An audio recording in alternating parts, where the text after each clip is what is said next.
Hello friends, welcome to my YouTube channel KL study friends. MP TET वर्ग 2 science की ये हमारी नेक्स्ट क्लास रहेगी और इसमें हमारा जो टॉपिक दिया गया है सिलेबस में, पहला टॉपिक हमारा कवर हम कर चुके हैं ब्रह्मांड वाला। जिसने नहीं देखा है प्लेलिस्ट में जा करके ज़रूर देखें, ठीक है। अब हमारा जो दूसरा टॉपिक दिया गया है वो है आपका मापन।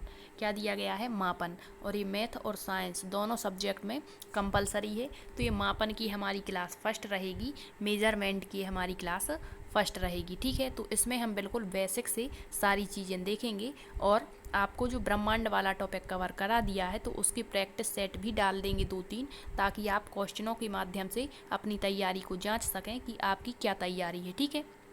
तो आज हम स्टार्ट करेंगे मापन।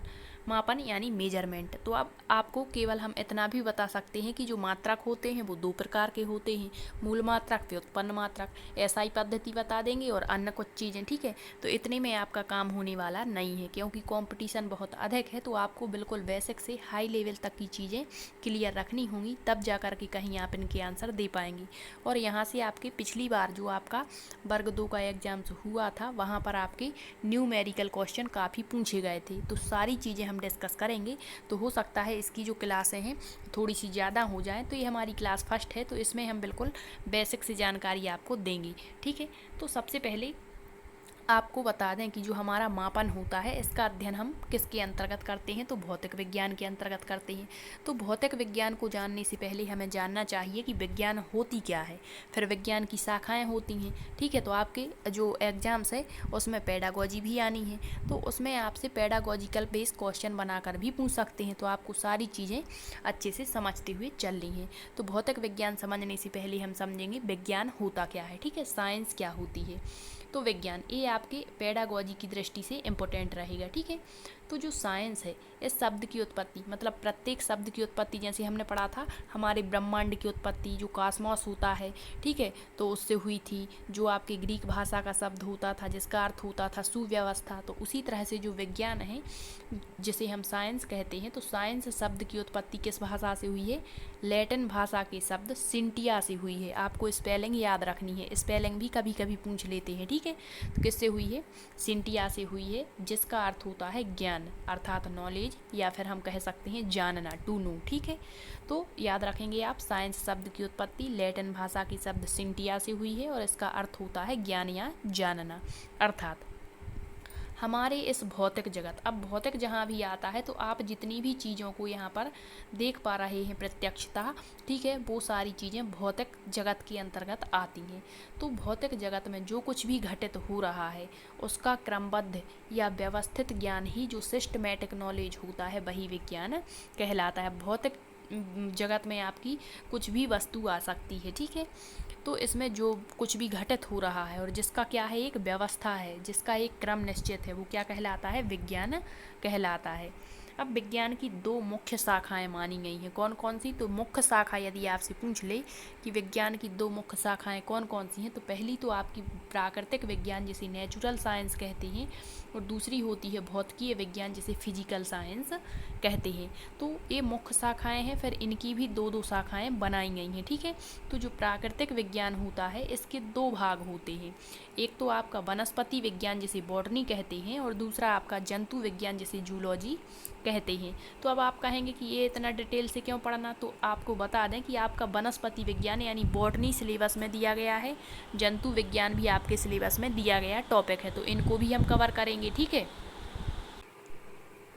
तो वनस्पति विज्ञान में आपको वनस्पतियों के बारे में पढ़ना होता है, जो आपका 5 जगत वर्गीकरण होता है, मोनेरा, प्रोटिस्टा, कवक, ठीक है। इसके अलावा शैवाल, तो इनके बारे में भी हम पढ़ेंगे, क्योंकि ये भी आपके साइंस के अंतर्गत ही टॉपिक आते हैं। नेक्स्ट है जंतु विज्ञान में जंतुओं के बारे में पढ़ेंगे। तो ये तो हुई प्राकृतिक विज्ञान की दो शाखाएं। इसके बाद आपकी दूसरी जो मुख्य शाखा है भौतिक विज्ञान, फिजिकल साइंस, इसकी भी दो मुख्य शाखाएं हैं। तो एक तो है भौतिकी यानी फिजिक्स, और दूसरी है रसायन विज्ञान अर्थात केमिस्ट्री। तो अब हमें यही पढ़ना है। अब आप देख सकते हैं कि जो हमारा मापन वाला टॉपिक दिया है वो भौतिकी के अंतर्गत आता है, और भौतिकी किसकी शाखा है है आपकी भौतिक विज्ञान की एक शाखा मानी जाती है। ठीक है, तो आपको समझ में आ चुका होगा विज्ञान किसे कहते हैं, विज्ञान की उत्पत्ति कैसे हुई, किस भाषा के शब्द से, दो मुख्य शाखाएं कौन कौन सी हैं और फिर इन दो मुख्य शाखाओं की उपशाखाएं कौन कौन सी हैं। ठीक है, तो अब यहाँ पर हम पढ़ेंगे भौतिक विज्ञान की दो शाखाओं में से भौतिकी के बारे में। भौतिकी क्या होती है, ठीक है, फिजिक्स क्या होती है, और मापन किसके अंतर्गत आता है, आपका भौतिक विज्ञान के अंतर्गत। ठीक है, जैसे हमने पढ़ा था हमारा ब्रह्मांड, तो ब्रह्मांड का अध्ययन हम भूगोल में तो करते हैं, लेकिन किस शाखा के अंतर्गत, ये पिछली बार क्वेश्चन पूछा गया था। तो जो ब्रह्मांड था उसका अध्ययन हम भौतिक विज्ञान जो भूगोल की भौतिक भूगोल होता है उसके अंतर्गत करते थे। ठीक है, इसी तरह से जो हमारा मापन है, जो मेजरमेंट है, इसका अध्ययन हम भौतिकी के अंतर्गत करते हैं। तो भौतिकी प्राकृतिक विज्ञान की वह शाखा जिसे या जिसमें द्रव्य यानी मैटर और ऊर्जा और उसकी परस्पर क्रियाओं का अध्ययन होता है, उसे क्या कहते हैं, भौतिकी कहते हैं। तो ये तो सिंपल सी बात हुई कि द्रव्य और ऊर्जा और उसकी परस्पर क्रियाओं का अध्ययन। अब यहाँ आपको याद रखना है कि ये द्रव्य का मतलब यहाँ पर द्रव आपको कतई नहीं मानना। ठीक है, द्रव ये आपकी पदार्थ की अवस्था होती है, ना कि द्रव्य। ठीक है, तो यहाँ द्रव्य की बात की गई है, मैटर की बात की गई है। तो अभी हम देखेंगे कि द्रव्य होता क्या है और ऊर्जा क्या होती है। तो आपको बस याद रखना है कि जो भौतिकी है उसमें द्रव्य और ऊर्जा और उसकी परस्पर क्रियाओं का क्या होता है, अध्ययन होता है, भौतिकी कहलाती है। भौतिकी प्राकृतिक जगत का मूल विज्ञान है, मतलब हमारी जो नेचुरल प्रकृति है उसका मूल कारण ही आपका क्या है, भौतिकी है। क्योंकि विज्ञान की अन्य शाखाओं का विकास जो है वो भौतिकी के ज्ञान पर बहुत हद तक निर्भर, पूर्ण रूप से नहीं कह सकती, लेकिन बहुत हद तक जो हमारी अन्य शाखाएं हैं, जैसे जंतु विज्ञान है, कहीं भी वनस्पति विज्ञान है, तो सब ये एक दूसरे से इंटरेक्ट होते हैं। तो इन सब का जो विकास है वो किस पर निर्भर होता है काफ़ी हद तक, तो आपकी भौतिकी पर। ठीक है, तो आपको वैसे कि याद रखना है भौतिकी क्या होती है, तो द्रव्य और ऊर्जा मतलब मैटर और एनर्जी और उसकी परस्पर क्रियाएं, इंटरेक्शन का अध्ययन ही भौतिकी कहलाती है।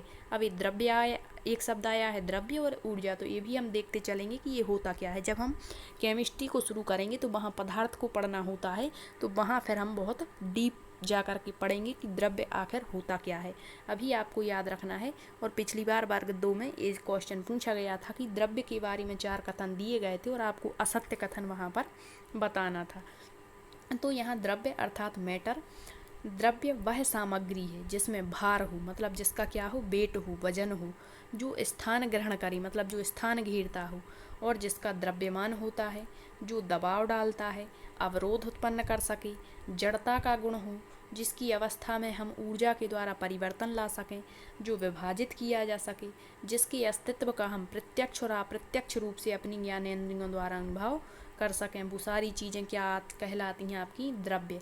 तो इसमें से 4 ऑप्शन बना करके देंगे और आपसे पूछ लेंगे कि कौन सा एक कथन गलत है द्रव्य के बारे में, तो याद रखेंगे। अब यहाँ दिया है द्रव्यमान, तो द्रव्यमान का मतलब आपको ये नहीं मानना है कि आकार। ठीक है, यहाँ पर द्रव्यमान होता है हर चीज़ का, मतलब जो एक स्थान घेरता है। ठीक है, जैसे हम कहीं पर भी खड़े हो गए तो हमारा द्रव्यमान होगा, क्योंकि हम उतनी जगह को कवर कर रहे हैं। ठीक है, तो इससे मतलब आपका ए है।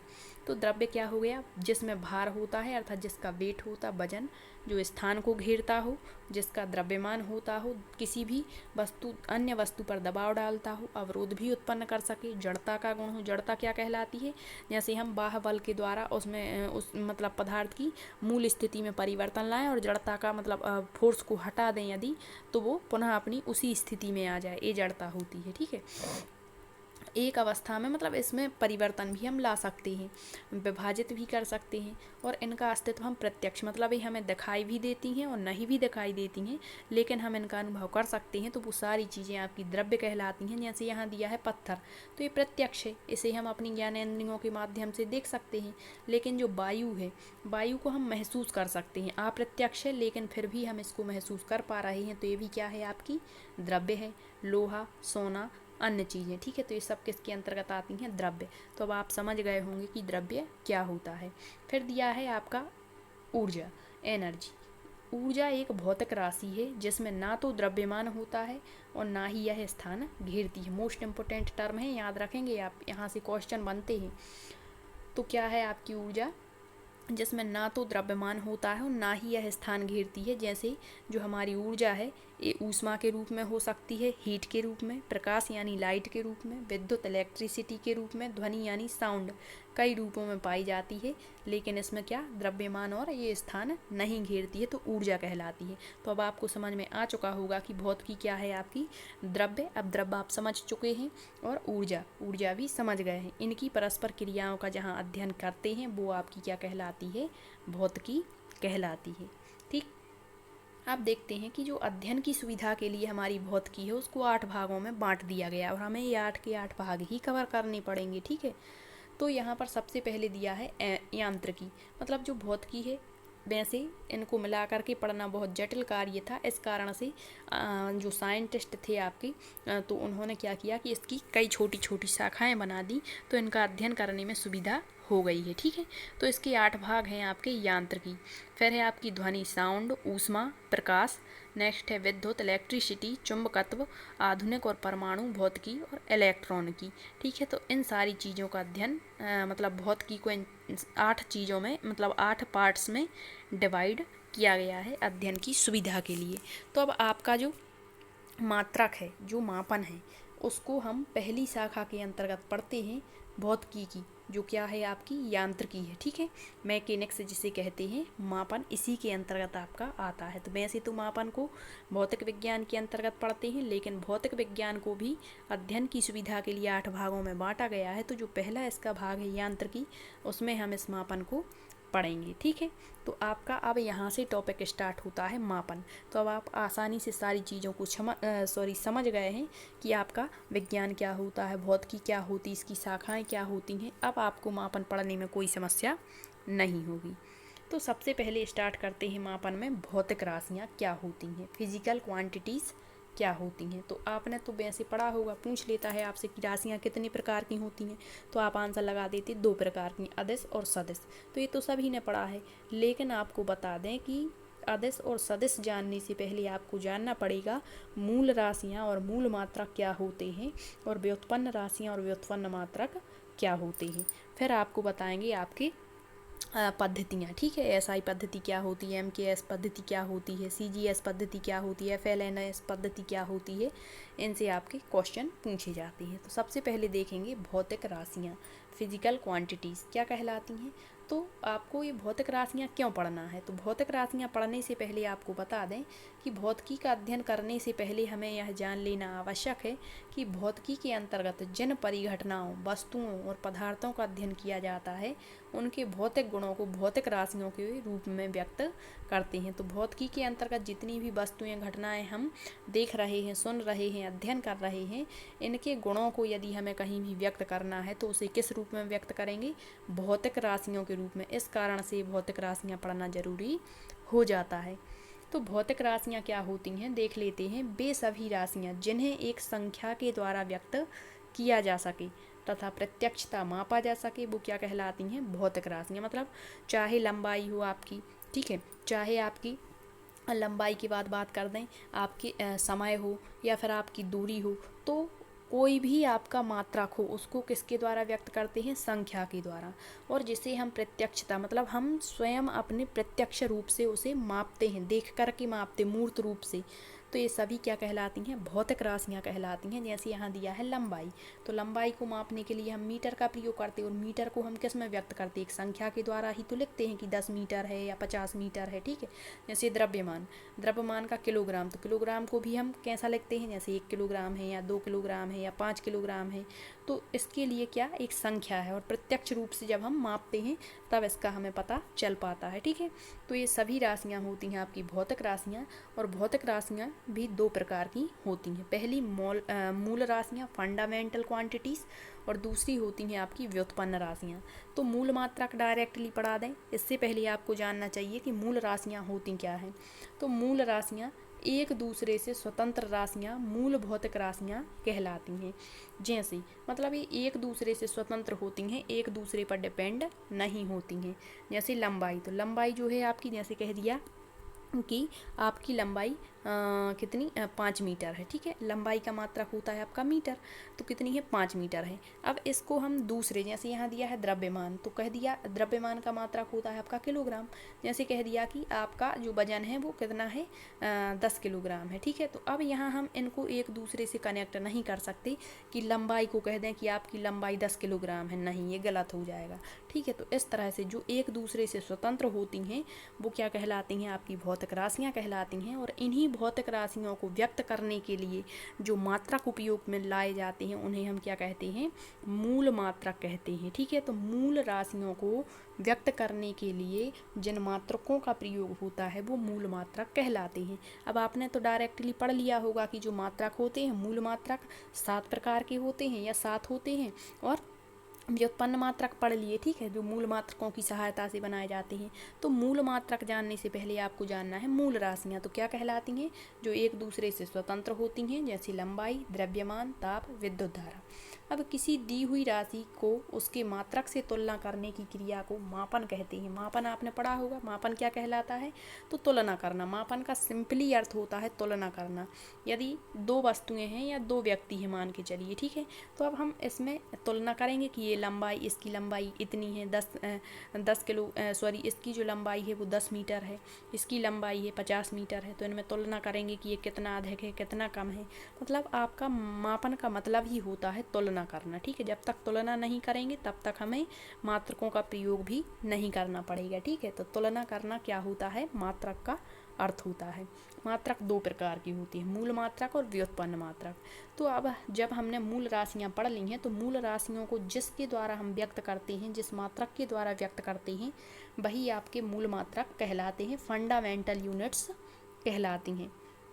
तो मूल भौतिक राशियों को पढ़ लिया। मूल भौतिक राशियाँ हमने व्यक्त करने वाले मात्रक मूल मात्रक कहलाते हैं। ये भी एक दूसरे से स्वतंत्र होते हैं, अर्थात इनमें से किसी भी मात्रक को ना तो दूसरे मात्रक में बदला जाता है और ना ही उनमें संबंध बताया जाता है। ये मूल मात्रक कहलाते हैं। जैसे लंबाई, आपको बता दें कि जो मूल मात्रक हैं इनकी संख्या 7 है। कितनी है, 7 है, और ये एक दूसरे से स्वतंत्र होते हैं। जैसे लंबाई मीटर होता है इसका मात्रक, तो लंबाई क्या हो गई, आपकी मूल राशि हो गई, और इसको व्यक्त करने वाला ये मात्रक क्या हो गया, मूल मात्रक हो गया। द्रव्यमान का किलोग्राम होता है मात्रक, तो द्रव्यमान आपकी क्या हो गई, मूल राशि हो गई, और किलोग्राम आपका मूल मात्रक हो गया। फिर दिया है समय का सेकंड, तो समय मूल राशि है और सेकंड मूल मात्रक है। इसी तरह से विद्युत धारा मूल राशि, एम्पियर उसका मूल मात्रक हो गया। ताप का केल्विन, ज्योति तीव्रता का कैंडेला, पदार्थ की मात्रा का मोल। तो ये 7 मात्रक आपको याद रखनी है। यहाँ से आपका 1 नंबर का क्वेश्चन जरूर आएगा। अब देखते हैं व्युत्पन्न राशियाँ। तो जैसे मूल राशियाँ होती हैं उसी तरह से व्युत्पन्न राशियाँ, जिसे हम डेरिवेट क्वांटिटीज़ कहते हैं, मूल राशियों की सहायता से प्राप्त, मतलब इनमें मूल राशियों का प्रयोग करके ही इनको बनाया जाता है। तो मूल राशियों की सहायता से प्राप्त भौतिक राशियों को व्युत्पन्न राशियाँ कहते हैं। जैसे क्षेत्रफल, आयतन, दाब, घनत्व, चाल आदि। अब मूल राशियों को जिन मात्रकों के द्वारा हम व्यक्त करते हैं उन्हें क्या कहते हैं, व्युत्पन्न मात्रक कहते हैं। तो व्युत्पन्न मात्रक डेरिवेड यूनिट्स क्या होती हैं, तो मूल मात्रकों की सहायता से प्राप्त मात्रक व्युत्पन्न मात्रक कहलाती हैं। जैसे दिया है क्षेत्रफल, क्षेत्रफल आपका क्या है, व्युत्पन्न मात्रक है। इसका मात्रक क्या होता है, क्षेत्रफल आपकी व्युत्पन्न राशि है और इसका मात्रक होता है वर्ग मीटर। क्या होता है, वर्ग मीटर। तो आपको पता है, हमने पढ़ा था कि मीटर तो आपका मूल मात्रक होता है। क्या होता है, मूल मात्रक किसका, लंबाई का मूल मात्रक होता है मीटर। तो फिर आप कहेंगे कि ये यहाँ पर, तो ये मूल मात्रक से ही आपका, हम तो मीटर का प्रयोग करते आ रहे थे लेकिन इसमें वर्ग लगा दिया, मतलब उसका प्रयोग यहाँ पर किया गया है मूल मात्रक का। तो इसी तरीके से इसको वर्ग मीटर बना दिया गया। मतलब अध्ययन की सुविधा के कारण मूल मात्रकों से जो मात्रक बनाए जाते हैं वो आपके व्युत्पन्न मात्रक कहलाते। तो क्षेत्रफल का वर्ग मीटर, आयतन का घन मीटर, मतलब है तो ये मीटर आपका मूल मात्रक, लेकिन इससे ही आपका घन मीटर बना दिया गया, तो ये व्युत्पन्न मात्रक कहलाती हैं। तो जिनमें या जिन मात्रकों को बनाने के लिए हमें मूल मात्रकों की सहायता लेनी पड़ती है वो आपके क्या कहलाते हैं, व्युत्पन्न मात्रक कहलाते हैं। अब दोनों में अंतर आपको याद रखना है कि आपके मूल मात्रक या मूल राशियाँ क्या होती हैं और आपके व्युत्पन्न राशियाँ और व्युत्पन्न मात्रक क्या होते हैं। ठीक है, तो ये एक दूसरे से स्वतंत्र होते हैं। ये व्युत्पन्न मात्रक जो होते हैं मूल मात्रकों से बनाए जाते हैं, इसमें 7 मात्रक आ जाते हैं और इसमें तो कई मात्रक आते हैं। तो ये हुई आपकी व्युत्पन्न और मूल राशियाँ। ठीक है, अब इसके बाद हम अगली क्लास में पढ़ेंगे अदिश और सदिश राशियाँ। इसके बाद आपका जो नेक्स्ट मतलब इसी में पढ़ेंगे हम आपकी पद्धतियाँ। ठीक है, जो मापन की पद्धतियाँ होती हैं, MKS पद्धति क्या होती, CGS पद्धति क्या होती है, SI पद्धति क्या होती, कब प्रचलन में आई।